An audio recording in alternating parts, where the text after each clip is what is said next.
Bonjour à tous, on se retrouve aujourd'hui pour une vidéo qui change de la norme, On n'est plus dans le contexte de la moto pour le moment. Je vais sortir pas mal de vidéos voitures désormais. Alors comme vous le saviez, j'avais un Golf 7 GTD, je l'ai gardé 1 an et demi. Et mon rêve c'était d'avoir absolument un Golf 7R facelift, donc la phase 2. J'ai tryhardé et il s'avère qu'elle est là. Donc je viens de m'acquérir un magnifique Golf 7R 2017 facelift, donc version 310 chevaux, donc la phase 2 avec virtual cockpit. Je suis très fier de cette voiture. Donc on va sortir pas mal de vidéos avec, en plus bien sûr des vidéos moto, ça sera vraiment en plus. Donc voilà, on est sur un quasi full option. Il me manque uniquement siège en cuir.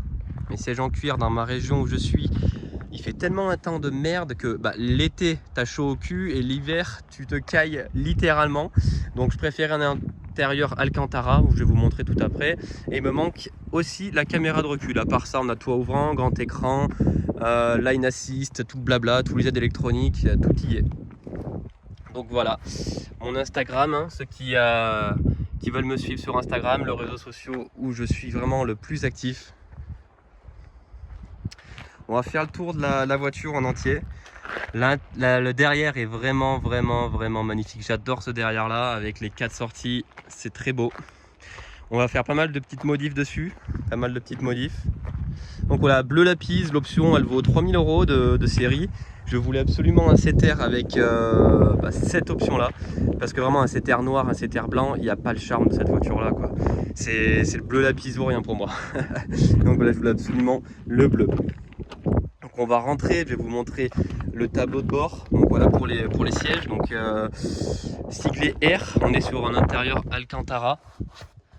Ici c'est très beau, j'adore. Je voulais vraiment cet intérieur là. Derrière, bon, c'est une 5 portes, rien de très secret. On est sur un intérieur aussi Alcantara ici, assez sympa. Voilà, 5 places, les aérations ici, les lumières là-haut, les accroches mémé. Tac. Derrière c'est basique, Après il y a ça, vous connaissez les Golf, c'est comme une Golf standard, Donc le porte-gobelet, ici on a accès au coffre. Tac. Et nous ce qui nous intéresse c'est le devant. Petite LED rouge ici. Bon, bien sûr boîte auto, obligé. Donc voilà, niveau tableau de bord on retrouve donc virtual cockpit avec les modes de conduite, le son d'in-audio, on a l'option d'in-audio avec le sub dans le coffre, donc qui fait un joli bruit. Et voilà, alors, on va baisser le son pour pas niquer les copyrights. Donc après, volant siglé R, mes plats en bas. En haut, on est un contour rond, température d'huile. Voilà, j'adore ce tableau de bord là, il est génial. Au niveau ici du grand écran, on retrouve moniteur de performance. Ici on a tout qui s'affiche. On a bien sûr l'Apple CarPlay, on peut mettre notre Waze ici, les messages, tout ce qu'on veut, et rien que ça c'est génial. On retrouve ici donc démarrage sans clé, j'ai les sièges chauffants aussi d'ailleurs, voilà, et les modes de conduite donc qui viennent tout simplement faire défiler ici. Donc là tu es en race individuel, tu peux tout régler, donc adapter, tu mets ta direction confort, tout ce que tu veux, tu changes absolument toute la voiture, tu te la mets comme tu le veux. Donc voilà, individuel. Éco, donc voilà, elle passe toutes les vitesses à 2000 tours, c'est vraiment très éco. Confort, donc on a les suspensions pilotées, il y a le châssis qui s'assouplit vachement, c'est beaucoup moins dur. Voilà, donc confort, c'est vraiment très bien sur nos routes de campagne. Normal, très classique, la boîte passe en DG classique, et race on passe en mode sport. Et là il y a le châssis qui est très dur, le volant qui est très dur, et bien sûr le moteur à peine t'accélère, il tombe un rapport et il va jusqu'au rupteur. La version sport, en fait, le S, le mode race, il passe toutes les vitesses à 6500 tours, tout le temps. Donc voilà, c'est une voiture que j'ai achetée avec 88 000 km. J'aurais pu avoir une voiture avec moins de bornes, d'une autre couleur, mais je voulais vraiment le bleu lapis. J'aurais pu en acheter une noire, une blanche, j'en trouvais à 60 000, 70 000. Mais bon, c'est pas grave. De toute façon, tous mes véhicules, je les garde à peu près 1 an et après je les revends. Donc celle-ci, je pense la garder à peu près 1 an. Et je la revendrai aussi. Donc là, maintenant, je lui ai mis déjà 2000 bornes. Elle a déjà 90 000 et quelques. 90 210, voilà. Donc niveau prix, je peux le dire si ça en intéresse quelques-uns, avec 88 000 km, un bleu lapis, phase 2 comme ça, avec pas mal d'options, on est sur du 31 500 €. Voilà. Voilà. Donc après ici, rien de classique, on va faire des petits choses sympas avec la GoPro, on va l'essayer. Et donc quand tu démarres, un petit bruit sympa. J'ai mis les rajouts de palettes en carbone ici, c'est très sympa, tu fais pam pam. Alors vraiment ça c'est efficace que sur les petites routes. Autrement le mode sport il gère très bien, le mode sport il est très réactif, mais sur les tout petites routes c'est quand même vraiment bien. Tu arrives, tu prends ta boîte DSG, tu te mets en D ici et là tu te mets en manuel et après tu gères tout, palette pam pam, c'est énorme. Tac, je repasse en normal. Et voilà, après tu peux tout mettre. Donc là je peux mettre, il y a tellement de choses sympas. Donc là dans navigation, on peut mettre le GPS directement ici. Bon là il repère rien, on est au milieu de nulle part. Là, tu mets ton GPS ici, tu as plein vraiment d'endroits sympas. Tu peux voir toutes les infos. Alors pour information, on va regarder la consommation du véhicule. Alors vitesse et rapport, je laisse ça comme ça. Les musiques, le téléphone. Statut véhicule, aucune entrée. Contour pour faire du circuit. Données de conduite, là on a la température d'huile et on a toutes les infos de la voiture. Donc consommation, là au ralenti on a 1,6 litre. Et conso moyenne, après ça fait donc une semaine que je l'ai. Et bien sûr la consommation j'y ai tiré dedans quoi. Donc là je suis à 13 litres. 13 litres pour la conso, je trouve que c'est bien. On est sur un quattro, on est sur un quattro. On est sur le petit 4Motion les amis. Donc voilà, on est sur le quattro, ce qui fait un peu plus consommer forcément. Mais ouais, ce tableau de bord là, il est vraiment génial, j'adore. Moi personnellement j'adore. Il y a vraiment beaucoup de possibilités. Si je veux rapetissir, je peux même rapetissir ici les contours. Hop, là ça se rapetissit. Je vais la remettre plus gros. Je rappuie. Hop là, c'est vraiment top. Après le menu, on a le grand écran, on a vraiment plein de choses. Radio Média, Car Connect, Apple Connect, téléphone, véhicule, navigation. Voilà, c'est très complet. Et donc on a l'écran de l'iPhone qui vient ici quand on se connecte avec le portable. Et ça c'est vraiment cool. Cool. Après, donc ça c'est un véhicule que j'ai acheté avec 88 000 km, mais j'avais toutes les révisions Volkswagen. Super important les gars, quand vous achetez un véhicule, c'est hyper important, vraiment, il n'y a pas à dire. Il n'y a vraiment pas à dire. Acheter un truc avec de l'entretien, sinon c'est invendable. Donc moi ça fait une semaine que je l'ai, j'ai déjà mis 200 et quelques € d'essence, j'ai tryhardé, j'ai vraiment essayé la voiture comme il faut sur les petites routes, en toute utilisation. Et vraiment c'est très bluffant, le quattro, la tenue de route comparé au GTD, c'est le jour et la nuit, ça tient vraiment bien la route, ça marche vraiment très bien. Les freins comparé au GTD, ça n'a rien à voir, ça freine bien mieux. Il y a toute la voiture qui est très bien. Et donc moi, c'est ma voiture, c'est mon daily, c'est ma voiture de tous les jours. Et que dire, vraiment que dire. Pour un daily, c'est génial. Vraiment, j'achèterais pas une Mégane RS ou quoi pour un daily, mais ça en daily, ça passe tellement crème. Tu te mets en mode éco, toutes les vitesses, elles se passent à 2000 tours, ça consomme pas grand chose. Tu veux te faire plaisir le week-end, c'est parti, c'est parti. Voilà, petit toit ouvrant aussi qui est bien sympa. On va juste ouvrir le moteur. Donc le moteur, tac, je me remets en position B. Et donc le moteur, c'est classique, 2 litres TSI. Rien de bien particulier, donc full stock, aucune modification n'a été faite sur ce moteur là. Donc voilà, le 2 litres TSI. Très efficace, boîte DSG 7, donc 7 rapports. Et rien à dire, c'est hyper efficace. Le seul truc apparent sur ce moteur, c'est le turbo qui est énorme. Le turbo, c'est un petit monstre quoi. Tu vois qu'il est pas là pour rigoler le type. Et voilà, je vais enlever les autocollants sur les plaques et on va aller essayer ça tranquillou. Toit ouvrant qui donne vraiment un joli aspect. Je trouve que le toit ouvrant ça fait toute la diff. Quand tu la regardes de 3/4 face, la voiture avec le toit ouvrant comme ça, c'est vraiment un... En mode éco sur autoroute, quand je suis rentré, quand je l'ai ramené, tu fais du 8 litres. Tu fais du 8 litres à peu près, c'est très fluide, ça passe les vitesses très tôt.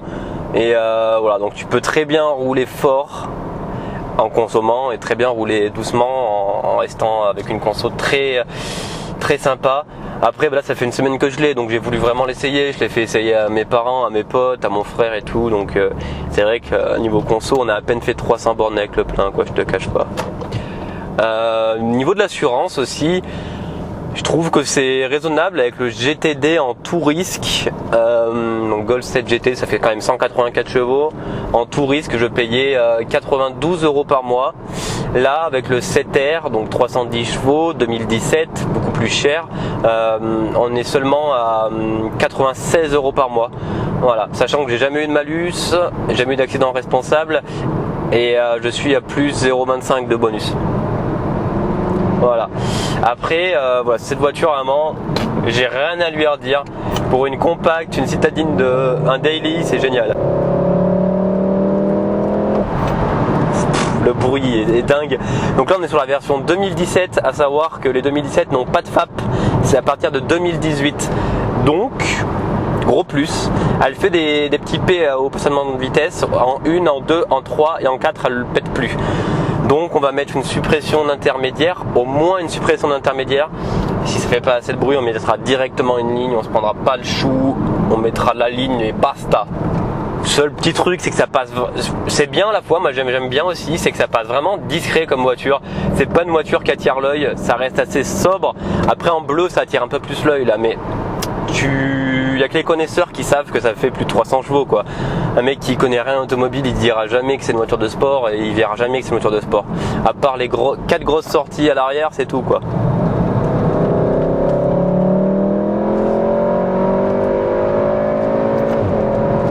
Mais qu'est-ce que ça marche? C'est impressionnant vraiment pour planter cette voiture. Pour planter cette voiture, il en faut. Soit faut conduire vraiment comme un grand malade et se faire peur dans un virage que tu connais pas et faire un tout droit. Soit faut être bourré, soit tu sais pas conduire du tout. Parce que ça marche très fort. La tenue de route avec le quattro, elle est exceptionnelle. En mode race, c'est un kart, c'est hyper dur.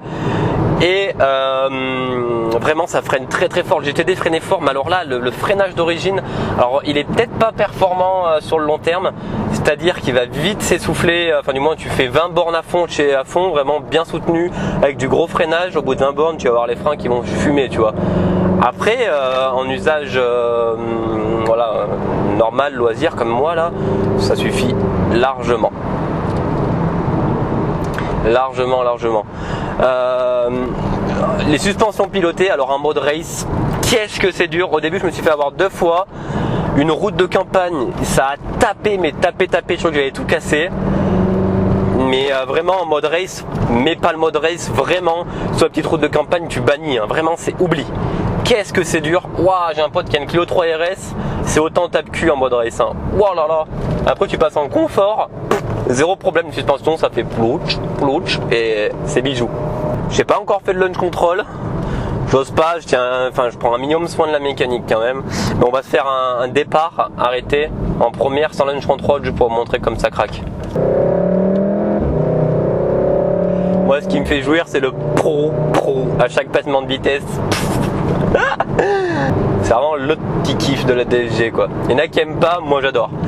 Et vraiment cette voiture est vue et revue, c'est un peu vu comme la voiture de la petite racaille et tout. Ils ont tous ça, mais il y en a plein qui se moquent, tous les pros Renault ils se moquent de la tenue de route, mais t'inquiète mon gars que j'aimerais le voir sur des cols. On fait plein de sorties avec des potes qui sont passionnés d'automobile. On va filmer des petites sorties comme ça et vraiment la tenue de route elle est exceptionnelle. Donc je te montre l'accélération. Donc mode sport en 1 sans launch control, vraiment sans launch control.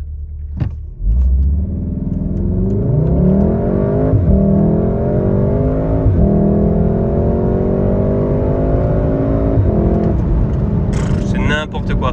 Alors le 0 à 100, il le donne pour 4 secondes 6. Donc 0 à 100, 4 secondes 6.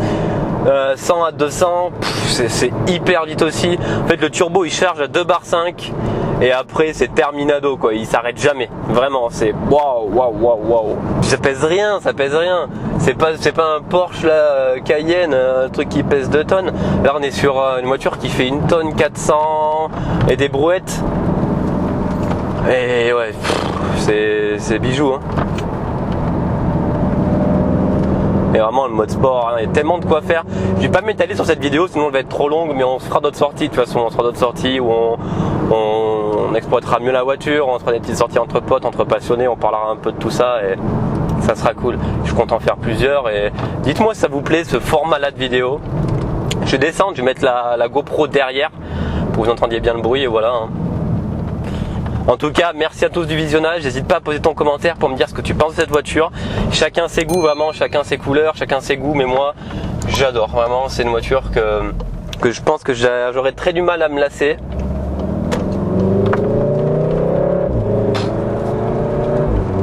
C'est bijoux, c'est bijoux, c'est bijoux. Et voilà, merci à tous.